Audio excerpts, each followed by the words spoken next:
তৃণমূল পঞ্চায়েত সদস্য জেসমিন বিবির বাড়ি থেকে মাদক তৈরির সামগ্রী উদ্ধারকে কেন্দ্র করে চাঞ্চল্য। ঘটনাটি ঘটেছে শীতলকুচির গোলেনাওয়াহাটি গ্রাম পঞ্চায়েতের পাঠানতুলি এলাকায়।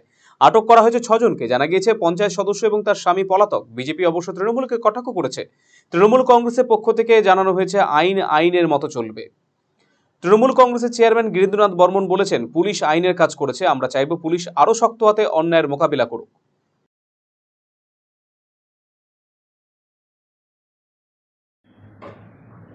পুলিশ আইনের কাজ করেছে, আমরা চাবো পুলিশ আরও শক্ত হাতে যে কোনো অন্যায়ের মোকাবিলা করে। দলের ভাবমূর্তি এখানে ক্ষুণ্ণ হওয়ার কোনো ব্যাপার নেই। সমাজে সব ধরনের লোক থাকে। আমাদেরও পঞ্চায়েত সদস্যের মধ্যে 1-2 জন খারাপ ছিল, তাই দলের তার মধ্যে কোনো প্রভাব পড়বে না। আমরা দলীয়ভাবে পুলিশ তদন্ত করেছে, দলীয়ভাবে আমরা তদন্ত করে তার প্রতি আমরা ব্যবস্থা নেব। অন্যদিকে বিজেপির বিধায়ক বরেন বর্মন বলেছেন, এটা পশ্চিমবঙ্গ ক্ষেত্রে কি নতুন, এমন কোনো দুর্নীতি আছে যেটা তৃণমূল করতে পারে না বলে কটাক্ষ করেছেন তিনি। এটা পশ্চিমবাংলার ক্ষেত্রে কি নতুন?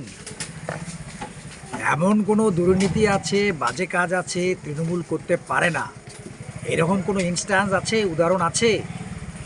সে ব্রাউন সুগারেই বলুন, নিষিদ্ধ ড্রাগেই বলুন, যত্রতত্র তৃণমূলের নেতা নেত্রী, পঞ্চায়েত সমিতি, জেলা পরিষদ, বিধায়ক, এমপি সবাই তো জড়িত আছে। আজকে সারা পশ্চিমবাংলার মানুষ দেখতে পাচ্ছে।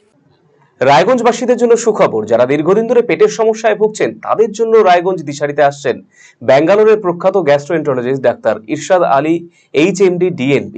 এখন থেকে প্রতি মাসে নির্দিষ্ট দিনে ডাক্তারবাবুকে দেখাতে আজই যোগাযোগ করুন দিশারি হেলথ কেয়ার, উকিলপাড়া, রায়গঞ্জ শাখায়। যোগাযোগ করুন 7477785509 এই নম্বরে এবং 7477785512 এই নম্বরে।